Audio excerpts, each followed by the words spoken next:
दोस्तों आप सभी का बहुत बहुत स्वागत है हमारे चैनल में। इस वीडियो के अंदर अभी हम लोग लूसेंट सामान्य ज्ञान इससे रिलेटेड जो है इम्पोर्टेंट 40+ क्वेश्चन जो है इस वीडियो में देखने वाले हैं, जो कि आपके आने वाले एग्जाम से railway, group D, SSC, UP police, लेखपाल और आने वाले सभी प्रतियोगिता परीक्षा के लिए काफ़ी इम्पोर्टेंट है। तो दोस्तों आप इस वीडियो को बहुत ध्यान से लास्ट तक देखिए। चैनल पर नया है तो चैनल को सब्सक्राइब कर बेल आइकन यानी जो घंटी का निशान है इसे ज़रूर से ऑन कर दें, ठीक है। और ये टोटल जो 40+ क्वेश्चन है, आप इनमें से कितने क्वेश्चन जो है सही कर पाते हैं, अपना स्कोर जो है कमेंट बॉक्स में ज़रूर बताएं। तो चलिए शुरू करते हैं। देखिए यहाँ पर हमारा पहला क्वेश्चन दिया गया है, किस अनुच्छेद के अनुसार भारत के राष्ट्रपति द्वारा राष्ट्रीय आपातकाल की घोषणा की जा सकती है। तो भारत के राष्ट्रपति के द्वारा राष्ट्रीय आपातकाल की घोषणा जो है ये अनुच्छेद 352 के अंतर्गत जो है किया जा सकता है, ठीक है। आंसर हो जाएगा ऑप्शन ए। इसके अलावा भारत के राष्ट्रपति के पास जो है 3 प्रकार की आपातकालीन शक्तियाँ हैं। देखिए यहाँ पर हमने उसको लिख रखे हैं। पहला जो है ये तो हमने अभी बताया कि राष्ट्रीय आपात, इसका प्रावधान जो है अनुच्छेद 352 में दिया गया है। दूसरा राष्ट्रपति शासन अथवा राज्य में आपात स्थिति, ये कौन से अनुच्छेद में है? अनुच्छेद 356 में है। और तीसरा जो है ये वित्तीय आपात, इसका प्रावधान अनुच्छेद 360 में दिया गया है, जो कि राष्ट्रपति के द्वारा ये तीनों आपातकाल जो है मतलब लगाया जाता है, ठीक है, स्थिति पड़ने पर। इसके अलावा यदि हम बात करें अनुच्छेद 233 की, तो अनुच्छेद 233 में जो है जिला न्यायाधीशों की नियुक्ति का प्रावधान दिया गया है। अनुच्छेद 233 में जिला न्यायाधीशों की नियुक्ति का प्रावधान दिया गया। अनुच्छेद 235 की बात करें तो इसमें जो है अधीनस्थ न्यायालयों पर नियंत्रण का प्रावधान है। और अनुच्छेद 332 की बात करें तो इसमें जो है राज्य की विधानसभाओं में अनुसूचित जातियों और अनुसूचित जनजातियों के लिए स्थानों का आरक्षण है, ठीक है। अनुच्छेद 332 में जो है राज्य की विधानसभा में अनुसूचित जातियों और अनुसूचित जनजातियों के लिए जो है स्थानों का आरक्षण का प्रावधान है, ठीक है, आपको याद रखना है। क्वेश्चन नंबर 2 है, भारतीय संविधान का कौन सा अनुच्छेद अस्पृश्यता का उन्मूलन करता है? अस्पृश्यता मतलब छुआछूत, ठीक है। छुआछूत का उन्मूलन कौन सा अनुच्छेद करता है? तो ये अनुच्छेद 17 करता है, ठीक है। आंसर हो जाएगा डी। इसके अलावा यदि हम बात करें अनुच्छेद 14 की, तो देखिए इसमें जो है विधि के समक्ष समानता का प्रावधान दिया गया। अनुच्छेद 14 में विधि के समक्ष समानता का प्रावधान दिया गया है। अनुच्छेद 21 की बात करें तो इसमें जो है प्राण एवं दैहिक स्वतंत्रता का संरक्षण, प्राण एवं दैहिक स्वतंत्रता का संरक्षण जो है अनुच्छेद 21 में दिया गया है। और अनुच्छेद 16 की बात करें तो इसमें लोक नियोजन के विषय में अवसर की समानता का प्रावधान है। लोक नियोजन के विषय में अवसर की समानता का प्रावधान अनुच्छेद 16 में दिया गया है। क्वेश्चन नंबर 3 है, सांसदों की अयोग्यता संबंधी विवाद पर कौन निर्णय देता है? सांसदों की अयोग्यता संबंधी विवाद पर कौन निर्णय देता है? तो ये निर्वाचन आयोग के परामर्श से राष्ट्रपति, ठीक है। निर्वाचन आयोग के परामर्श से जो है राष्ट्रपति देते हैं सांसदों की अयोग्यता संबंधी विवाद पर, ठीक है। आंसर हो जाएगा डी। क्वेश्चन नंबर 4 है, यदि हम ठोस वस्तु को गर्म करें तो किस भाग में सर्वाधिक प्रतिशत वृद्धि होगी? तो सर्वाधिक प्रतिशत वृद्धि आयतन में होगी, ठीक है, याद रखना है। यदि हम ठोस वस्तु को गर्म करें तो किस भाग में सर्वाधिक प्रतिशत वृद्धि होगी? आयतन में वृद्धि होगी, सी आंसर हो जाएगा। क्वेश्चन नंबर 5 है, ताम्र संदूषण से बचने के लिए पीतल के बर्तनों पर समानतः किस धातु की परत चढ़ाई जाती है? ताम्र संदूषण से बचने के लिए पीतल के बर्तनों पर समानतः किस धातु की परत चढ़ाई जाती है? तो ये चढ़ाई जाती है रंगे यानी टीन की परत चढ़ाई जाती है। आंसर हो जाएगा ऑप्शन ए। क्वेश्चन नंबर 6 है, द्वितीय पंचवर्षीय योजना किस मॉडल पर आधारित थी? वेरी इंपॉर्टेंट क्वेश्चन है ये। द्वितीय जो पंचवर्षीय योजना थी ये किस मॉडल पर आधारित थी? महालनोबिस, ठीक है, महालनोबिस मॉडल पर आधारित थी, डी आंसर हो जाएगा। इसके अलावा पंचवर्षीय योजना से जो क्वेश्चन मतलब एग्जाम में पूछे जाते हैं उसको यहाँ पर हमने लिख रखे हैं। टोटल पंचवर्षीय योजना जो जितनी भी हुई थी वो सारे यहाँ पर हमने नोट डाउन किए हैं, जो आपके एग्ज़ाम के लिए काफ़ी इंपॉर्टेंट है। तो देखिए यहाँ पर पहला जो पंचवर्षीय योजना की बात करें तो पहली पंचवर्षीय योजना का कार्यकाल 1951 से 56 तक रहा था। इसमें कृषि की प्राथमिकता दी गई थी। दूसरी की बात करें तो 56 से 61 तक रहा था, इसमें उद्योग क्षेत्र की प्राथमिकता दी गई थी। तीसरी की बात करें तो 61 से 66 तक रहा था, इसमें कृषि और उद्योग की प्राथमिकता दी गई थी।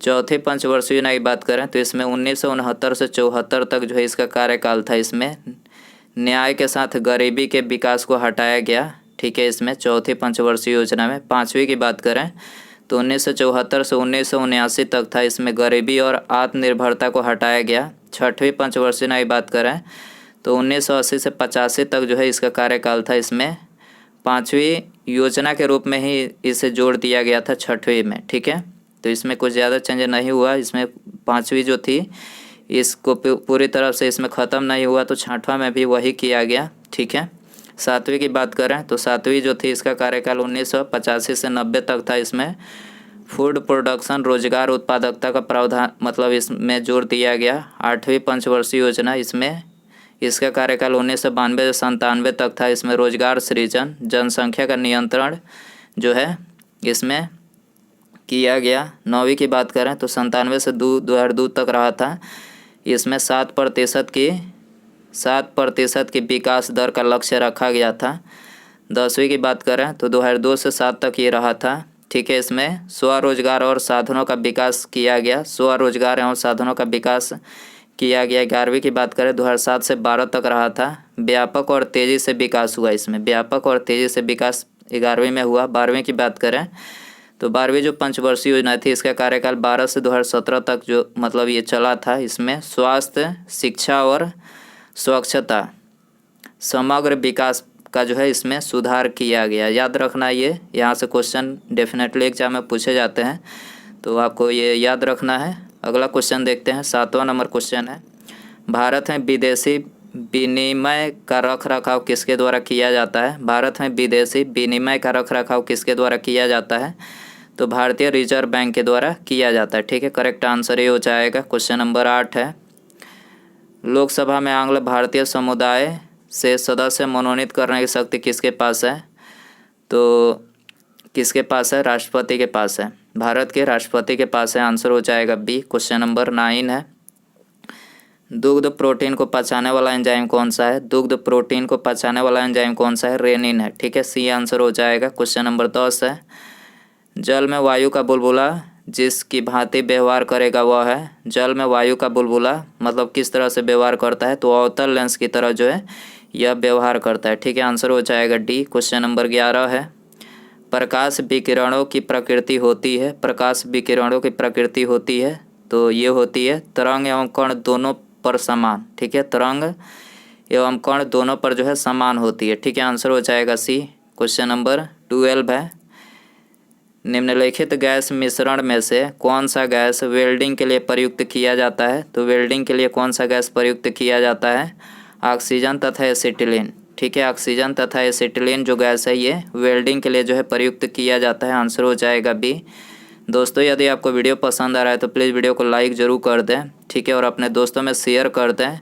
चैनल पर नया है तो चैनल को सब्सक्राइब करके बेल आइकन यानी जो घंटे का निशान है उसे ज़रूर ऑन करें। बेल आइकन ऑन करने से फ़ायदा ये होगा कि जब भी मैं कोई नई वीडियो अपलोड करूंगा उसका नोटिफिकेशन जो है आपको टाइम टू टाइम मिल सकेगा। तो सब्सक्राइब करने के बाद बेल आइकन ऑन रखें। क्वेश्चन नंबर 13 है, एक सुरंग में 10 वाट एक सुरंग में 100 वाट क्षमता वाले 5 बल्ब लगातार 20 घंटे तक जलाए जाते हैं, संपूर्ण विद्युत खर्च होगी? तो संपूर्ण जो विद्युत खर्च होगी 10 यूनिट। ठीक है, संपूर्ण विद्युत खर्च कितनी होगी? 10 यूनिट होगी। ठीक है, आंसर हो जाएगा सी। क्वेश्चन नंबर 14 है, लक्स किसकी इकाई है? लक्स जो है किसकी इकाई है? प्रदीप्ति की। ठीक है, लक्स किसकी इकाई है? प्रदीप्ति की इकाई है। आंसर हो जाएगा डी। क्वेश्चन नंबर 15 है, बादल किस कारण वायुमंडल में तैरते हैं? बादल जो है किस कारण वायुमंडल में तैरते हैं? निम्न घनत्व के कारण। ठीक है, बादल निम्न घनत्व के कारण जो है वायुमंडल में तैरते हैं। क्वेश्चन नंबर 16 है, क्षितिज के समीप सूर्य एवं चंद्रमा के दीर्घ वृत्ताकार दिखाई देने का कारण है? क्षितिज के समीप सूर्य एवं चंद्रमा के दीर्घ वृत्ताकार दिखाई देने का कारण है? तो देखिए इसका कारण है अपवर्तन। ठीक है, आंसर हो जाएगा ऑप्शन ए।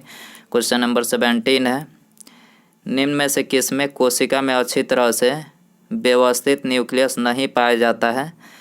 निम्न में से किस में कोशिका में अच्छी तरह से व्यवस्थित न्यूक्लियस नहीं पाया जाता है? तो ये नहीं पाया जाता है बैक्टीरिया में। ठीक है, आंसर हो जाएगा डी। क्वेश्चन नंबर 18 है, आँख के लेंस की फोकल दूरी किसके कारण से परिवर्तित होती है? आँख के लेंस की फोकल दूरी किसके कारण से परिवर्तित होती है? तो ये सिलियरी मांसपेशी के मतलब सिलियरी मांसपेशी के द्वारा जो है परिवर्तित होती है। ठीक है, आँख के लेंस की फोकल दूरी किसके कार्य से परिवर्तित होती है? तो सिलियरी मांसपेशी के कार्य से जो है परिवर्तित होती है। सी आंसर हो जाएगा। क्वेश्चन नंबर 19 है, भारत में कुल कितने जिले हैं? Very important question. भारत में कुल कितने जिले हैं? 726 जिले। ठीक है, आपको याद रखना है भारत में कितने जिले हैं? 726 जिले हैं। आंसर हो जाएगा सी।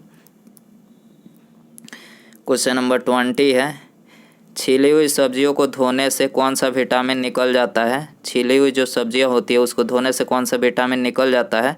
तो विटामिन सी निकल जाता है। ठीक है, आंसर हो जाएगा सी। क्वेश्चन नंबर 21 है, निम्न में से किसका मुख्यालय जेनेवा नहीं है? जेनेवा में किसका मुख्यालय नहीं है? विश्व बैंक का नहीं है। ठीक है, बाकी इन तीनों का मुख्यालय जेनेवा में है। अंतर्राष्ट्रीय श्रम संगठन, अंतर्राष्ट्रीय स्वास्थ्य संगठन और अंतर्राष्ट्रीय दूरसंचार संघ, तीनों का मुख्यालय कहाँ है? जेनेवा है। विश्व बैंक की बात करें तो देखिए इसका मुख्यालय जो है वाशिंगटन डीसी संयुक्त राज्य अमेरिका में है। भारत का क्षेत्रफल कितना है? भारत का क्षेत्रफल कितना है? 32,87,263 किलोमीटर। 32,87,263 किलोमीटर जो है भारत का क्षेत्रफल है। आंसर हो जाएगा बी। क्वेश्चन नंबर 23 है, विश्व का सर्वाधिक आबादी वाला नगर कौन सा है? विश्व का सर्वाधिक आबादी वाला नगर टोक्यो है। ठीक है, आंसर हो जाएगा बी। क्वेश्चन नंबर 24 है, बंगाल का प्रथम गवर्नर जनरल कौन था? बंगाल का प्रथम गवर्नर जनरल वारेन हेस्टिंग था। ठीक है, बी आंसर हो जाएगा। क्वेश्चन नंबर 25 है, लॉर्ड डलहौजी द्वारा अवध का अंग्रेजी राज्य में विलय किस रीति से हुआ? लॉर्ड डलहौजी द्वारा अवध का अंग्रेजी राज्य में विलय किस रीति से हुआ? तो ये कुशासन के कारण हुआ था। ठीक है, कुशासन के कारण से हुआ था। आंसर हो जाएगा डी। क्वेश्चन नंबर 26 है, भारतीय पुरातत्व सर्वेक्षण की स्थापना किसके काल में हुई थी? भारतीय पुरातत्व सर्वेक्षण की स्थापना किसके काल में हुई थी? तो ये हुई थी लॉर्ड कर्जन के काल में। सी आंसर हो जाएगा। क्वेश्चन नंबर 27 है, भारत में निम्नलिखित में से कौन भारत में उपनिवेशवाद के आर्थिक आलोचक थे? भारत में उपनिवेशवाद के आर्थिक आलोचक कौन थे? दादा भाई नौरोजी, महादेव गोविंद रनाडे और आरसी दत्त। यानी ये उपर्युक्त यहाँ पर सभी करेक्ट हो जाएगा। आंसर हो जाएगा डी। क्वेश्चन नंबर 28 है, मनु ने किन नदियों के बीच के क्षेत्र को ब्रह्मवर्त कहा है? मनु ने किन नदियों के बीच के क्षेत्र को ब्रह्मवर्त कहा है? तो ये सरस्वती एवं दृश्यद्वती। ठीक है, सरस्वती एवं दृश्यद्वती नदियों के बीच के क्षेत्र को ब्रह्मवर्त कहा है। सी आंसर हो जाएगा। क्वेश्चन नंबर 29 है, मेनांडर जो मिलिंद नाम से भी जाने जाते हैं किस विदेशी राजवंश से संबंधित हैं? तो देखिए ये संबंधित है इंडो ग्रीक से। ठीक है, मेनांडर जो मिलिंद नाम से जाने जाते हैं किस राजवंश से संबंधित है? इंडो ग्रीक से संबंधित है। ये आंसर हो जाएगा। गुप्त काल में किस धर्म का सबसे अधिक विकास हुआ? तो गुप्त काल में जो है भागवत धर्म का जो है सबसे अधिक विकास हुआ। सी आंसर हो जाएगा। क्वेश्चन नंबर 31 है, भगवान शिव की प्रतिष्ठा में कितने ज्योतिर्लिंग स्थापित हैं? तो 12 ज्योतिर्लिंग स्थापित है। ठीक है, आंसर हो जाएगा बी। क्वेश्चन नंबर 32 है, शिवाजी का उत्तराधिकारी कौन था? शिवाजी का उत्तराधिकारी संभाजी थे। सी आंसर हो जाएगा। छत्रपति शिवाजी की बात करें तो महाराज इनकी संभाजी थे, मतलब उत्तराधिकारी। क्वेश्चन नंबर 33 है, भारत के किस द्वीप का उद्गम ज्वालामुखिया है? तो बैरन द्वीप का उद्गम जो है ज्वालामुखिया है। ठीक है, बात करें भारत का सक्रिय ज्वालामुखी किस द्वीप में स्थित है? तो बैरन द्वीप में। भारत का एकमात्र सक्रिय ज्वालामुखी किस द्वीप में स्थित है? बैरन द्वीप में स्थित है। बैरन द्वीप कहाँ है? अंडमान निकोबार में। ठीक है, बैरन द्वीप कहाँ है? अंडमान निकोबार में है। देश की निम्नलिखित मिट्टियों में से किसे स्वतः कृषि मिट्टी कहा जाता है? किसे स्वतः कृषि मिट्टी कहा जाता है? तो ये कपास की काली मिट्टी को कहा जाता है। ठीक है, कपास की काली मिट्टी को स्वतः कृषि मिट्टी कहा जाता है। सी आंसर हो जाएगा। क्वेश्चन नंबर 35 है, मीठे पानी का कल्पसर परियोजना अवस्थित है? मीठे पानी का कल्पसर परियोजना अवस्थित है, तो ये अवस्थित है गुजरात में। ठीक है, आंसर हो जाएगा ऑप्शन ए। क्वेश्चन नंबर 36 है, भारत में यरलुंग जांगबो नदी को किस नाम से जाना जाता है? भारत में यरलुंग जांगबो नदी को किस नाम से जाना जाता है? तो ये जाना जाता है ब्रह्मपुत्र के नाम से। ठीक है, आंसर हो जाएगा सी। क्वेश्चन नंबर 37 है, भारत के निम्नलिखित तटों में से कौन कृष्णा डेल्टा एवं कैप कामोरिन के मध्य स्थित है? तो करेक्ट आंसर ये हो जाएगा कामोरिन कोरोमंडल तट। ठीक है, कोरोमंडल जो तट है तो ये कृष्णा डेल्टा एवं कैप कामोरिन के मध्य स्थित है। ठीक है, आंसर हो जाएगा ऑप्शन ए। क्वेश्चन नंबर 38 है, निम्नलिखित में से कौन सी नदी का स्रोत हिमनदों में नहीं है? कौन सी नदी का स्रोत हिमनदों में नहीं है? तो करेक्ट आंसर सी हो जाएगा, कोसी का स्रोत जो है हिमनदों में नहीं है। कोसी की बात करें तो कोसी नदी जो है नेपाल में हिमालय से निकलती है और बिहार में भीमनगर के रास्ते से भारत में दाखिल होती है। इसमें आने वाली बाढ़ से बिहार में बहुत तबाही होती है, जिससे इस नदी को बिहार का अभिशाप कहा जाता है। याद रखना है आपको। क्वेश्चन नंबर 39 है, भारत को किस रूप में परिभाषित किया जा सकता है? भारत को किस रूप में परिभाषित किया जा सकता है? करेक्ट आंसर बी हो जाएगा, एक श्रम आधिक्य वाली अर्थव्यवस्था के रूप में। एक श्रम आधिक्य वाली अर्थव्यवस्था के रूप में जो है परिभाषित किया जा सकता है। आंसर हो जाएगा बी। क्वेश्चन नंबर 40 है, भारतीय राष्ट्रीय कांग्रेस के प्रथम अधिवेशन दिसंबर 1885 में कहाँ हुआ था? मुंबई में हुआ था। ठीक है, भारतीय राष्ट्रीय कांग्रेस के प्रथम अधिवेशन दिसंबर 1885 में कहाँ हुआ था? मुंबई में हुआ था। ठीक है, बात करें भारतीय राष्ट्रीय कांग्रेस की स्थापना कब हुई थी? 28 दिसंबर 1885 को हुई थी। संस्थापक यो ह्यूम थे, प्रथम अध्यक्ष WC बनर्जी। याद रखना है आपको। उसके बाद यहाँ पर हमारा अगला क्वेश्चन है, नदी का बहता हुआ जल किस प्रकार का ऊर्जा का संवहन करता है? नदी का जो बहता हुआ जल होता है तो ये किस प्रकार का ऊर्जा का संवहन करता है? तो करेक्ट आंसर ऑप्शन बी हो जाएगा, गतिज ऊर्जा का संवहन करता है। याद रखना है, गतिज ऊर्जा का जो है संवहन करता है नदी का बहता हुआ जल। ठीक है, आंसर हो जाएगा बी। तो दोस्तों ये थे लूसेंट सामान्य ज्ञान के इम्पोर्टेंट 41 क्वेश्चन। आप इन 41 क्वेश्चन में से कितने क्वेश्चन जो है सही कर पाए, अपना स्कोर कमेंट बॉक्स में ज़रूर बताएं। और वीडियो पसंद आया रहेगा तो प्लीज़ वीडियो को लाइक कर दीजिएगा, अपने दोस्तों में शेयर कर दीजिएगा, और चैनल पर नया है तो चैनल को सब्सक्राइब करके बेल आइकन यानी जो घंटी का निशान है इसे ज़रूर से ऑन कर दें।